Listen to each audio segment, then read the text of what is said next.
He said it was just a workout, but when I walked in on the truth, my entire world collapsed in seconds. My name is Alicia, I'm 32, and I live in Austin, Texas. I work as a nurse, and I've always believed in building trust above all else. My boyfriend, Marcus, was 34 and a fitness enthusiast. He wasn't just into working out, he lived for it. He worked as a sales manager by day, but every free moment he had was spent in the gym. When we first met, it was electric. He said he admired my dedication to my career, and I admired his passion for health. We balanced each other. On weekends, we'd cook together, take long walks, and talk about the future. He wanted kids, I wanted stability. For 2 years, I thought I had found the man who would be by my side for life. But then things started to change. Marcus began working out longer than usual. He'd tell me he was going for an hour, but wouldn't come home until 3. His phone was suddenly always on silent, flipped face down. When I asked about it, he laughed it off and said, "Babe, I'm just grinding harder at the gym. You wouldn't understand." There were other signs too. He'd come home freshly showered, sometimes smelling of cologne, not sweat. And when I asked why, he said he was meeting new trainers or trying different routines. My gut told me something was off, but I kept pushing the thought away. Still, I couldn't ignore how distant he had become. The late-night texts, the whispered calls, the way he smiled at his phone like a teenager in love. One evening, I finished my hospital shift early and decided to surprise him at the gym. I imagined walking in and finding him working hard, maybe even showing me off to his workout buddies. But when I entered, he wasn't there.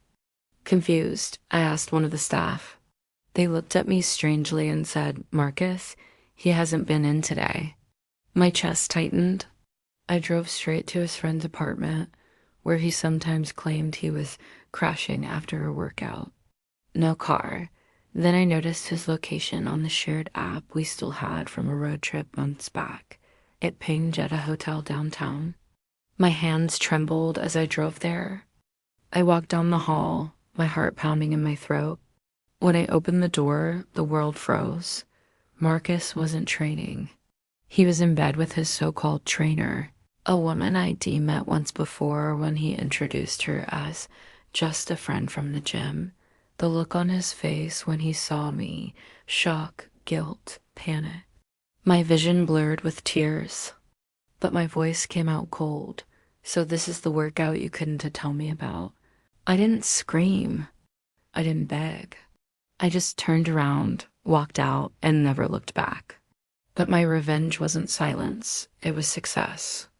I poured all my hurt into progress. I enrolled in advanced training at work, specialized in emergency care, and within a year, I earned a promotion that doubled my income. I traveled, met people who valued me, and finally invested in myself instead of waiting for someone else to. Months later, I saw Marcus at a cafe.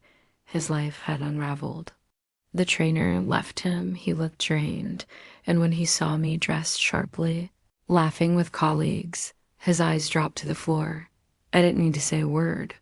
My glow, my confidence, and my success were revenge enough. That night at the hotel broke me, but it also built me. I realized betrayal is not the end, it's a beginning disguised in pain. If someone lies to you, it's not proof that you're not enough, it's proof that they never were. Marcus lost me. I gained myself. And to anyone watching this who has been betrayed, remember this. Revenge doesn't always mean tearing someone down. Sometimes the sweetest revenge is rising so high that they can only look up and wonder what they lost. Subscribe to SilkMirror for more stories where betrayal meets poetic justice.